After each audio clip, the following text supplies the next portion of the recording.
Hey Jags, I'm Amari Walker. And I'm Sneha Biuru. And this is J&N's The Central.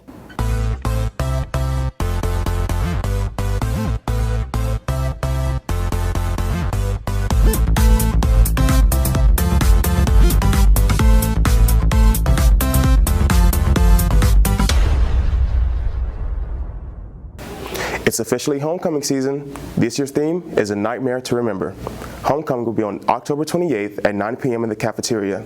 Tickets will be sold during homecoming week for $15 and at the door for $20. Stay safe and have fun, Jags. In mid-September, Hurricane Fiona formed and hit many islands of the Caribbean. Now named a Category 4 hurricane, Fiona caused mass floods and power outages throughout Puerto Rico. Parts of the island were left with more than 25 inches of rainfall, causing collapsed roads and damaged bridges, and nearly 90% of the island stayed without power. Fiona destroyed over 600 homes, and the destruction makes distributing aid nearly impossible. To help, you can donate to the Hurricane Fiona Relief Fund at globalgiving.org. The Relief Fund provides food, clean water, and emergency medical supplies to the people of Puerto Rico and the Dominican Republic. Hey there, Jags. I'm Annalise Kirk with another sports update. Last week, your football Jags showed out once again, as on Friday they beat the Starkville Yellow Jackets in convincing fashion, taking a 41-21 victory. Check out our YouTube page for a deeper analysis on the game, as a sports report on it is up right now. On Saturday, both the cross-country and swim teams raced. The swim team won yet another meet, taking numerous podiums across the board. The cross-country team also performed well, bringing home multiple top 5 finishes, including Alex Lee breaking her all-time personal record. This week, the volleyball team kicks off play as they face Murrah at their place on Tuesday. Volleyball is the star of the week this week, as they also compete on Thursday and Friday. On Thursday, they take the trip over to Brandon to face the Bulldogs, and on Friday, they are right back home in the jungle facing Houston. So make sure you show up at the game to help support your Lady Jags out on the court. Also on Friday, your football team treks over to Grenada to dispatch with the Chargers. And on Saturday, your swim team closes out the week as they will swim in the MCHS Last Chance meet taking place in Flowood. That's all for this time. Make sure you check in with us next week for all your future updates and scores. Hey Jags, this is Kate Jasper with your weekly weather. Tuesday we are seeing a high of 80 and a low of 53. Wednesday we dip a little into the 70s with a high at 78 and a low at 55. Thursday will be similar with a high of 77 and a low of 51. We'll be back with a high of 81 and low of 54 for game day. That's your weather forecast. Mississippi's long-running water crisis recently gained federal attention, with the Environmental Protection Agency working to enter Jackson into a safe drinking water administrative order. Since then, Jackson Public Schools announced that they will move back to in-person classes, and the city lifted its boil water notice on September 15th. However, there are still many hardships to overcome. JNN's Madeline Lass reports on how the setback affected students and small businesses alike. The city of Jackson is struggling with an ongoing water crisis.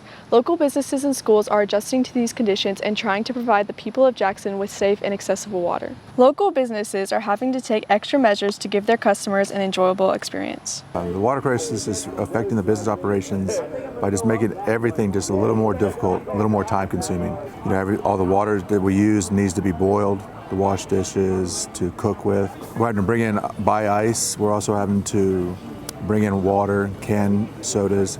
We've done this before. Like I said, the restaurants and a lot of the businesses in the city, this is not new to us. You know, unfortunately, it's kind of sad to say. It's amazing how much you take things for granted. And the more you start thinking about it, you'll start noticing how much it affects everything. Students have also been affected by this crisis.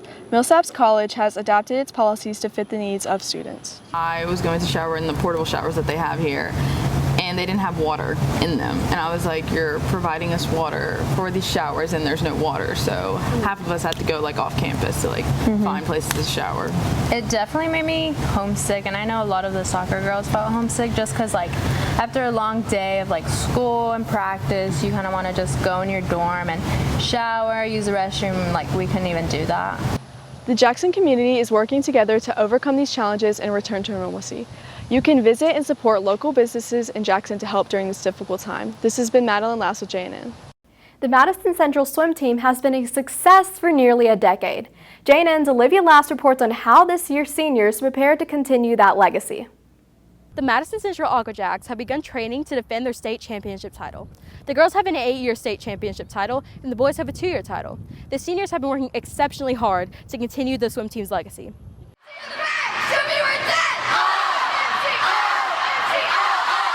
The best thing about the Aqua Jags is how many valuable lessons it teaches you. I've learned lessons on sportsmanship and how to be a leader, and I've also learned how to have fun while competing, but also how to get down to it and compete as best as you can. I'm hoping to accomplish a lot of things, one of them being the athletic side, going for best times, state records, a state championship, and I'm hoping to accomplish just getting closer as a team, allowing a lot of the younger kids to step up and just bonding together in this last year. It's been hard stepping up this year. I've always had my sister on the team with me, and I've watched her lead others as a team captain and as a senior. And now that I don't have her, I've kind of had to fill her shoes and fill all the other senior shoes. And it's been a journey trying to teach the little kids how to be confident. Let's talk to another senior to get his perspective on the season. Stepping up has been weird. It's definitely been an experience. These younger guys have showed me a lot though. They really want to compete, they really want to get out there, they really want to do it for the school, so I'm excited. It's going to be fun. I'm most excited for the possibility to go compete for another state championship as a senior and get 3 in a row. That would be an awesome accomplishment that not a lot of people, especially at Madison Central, have done outside of a few sports. How have the seniors this year impacted the younger Aqua Jags? The seniors have most inspired me by their perseverance. They come to the practice and give it their all, and it's so inspiring to see how much they've grown. The most special thing about this year's senior class is about how lifting they are. They'll come up behind the blocks before each of our races to give us a little pep talk and make us feel better about our races.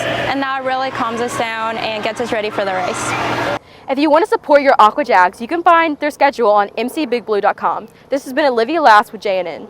Mississippi has a complicated and colorful past. JNN's Aiden Thomas reports on what the 2 museums in downtown Jackson do to inform future generations and make sure the stories are never forgotten. The 2 Mississippi museums were completed in 2017, and since then they have garnered national attention and recognition. The museums located in downtown Jackson are named the Museum of Mississippi History and the Mississippi Civil Rights Museum. The museums hold many educational outreach programs for students to get in touch with their state's history. One of the best programs that we offer, and we started this during COVID, is our virtual training. So wherever you live all over the United States or even abroad, we're able to come into your homes or come into your schools and teach about specific subjects. We love themed tours. So let's say we're talking about the enslavement of Africans. We can really go into that history.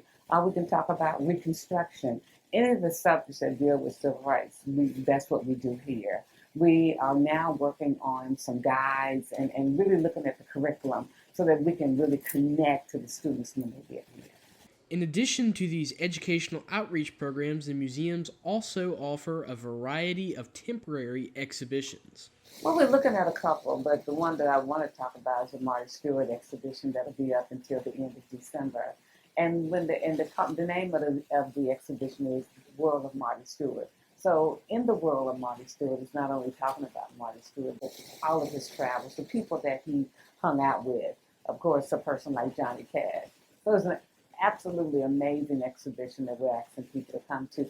There are some other exhibitions. We're looking at an exhibition on Emmett Till, which is going to be absolutely phenomenal. So hopefully in 2023, we'll have that exhibition. Be sure to check out these 2 monumental museums on the state's history and the civil rights movement and beyond. This has been Aiden Thomas with JNN. Well, that's all for this time, Jags. Be sure to check out our Instagram at Jaguar News Network and our Twitter at Jaguar News Net for more updates throughout the week.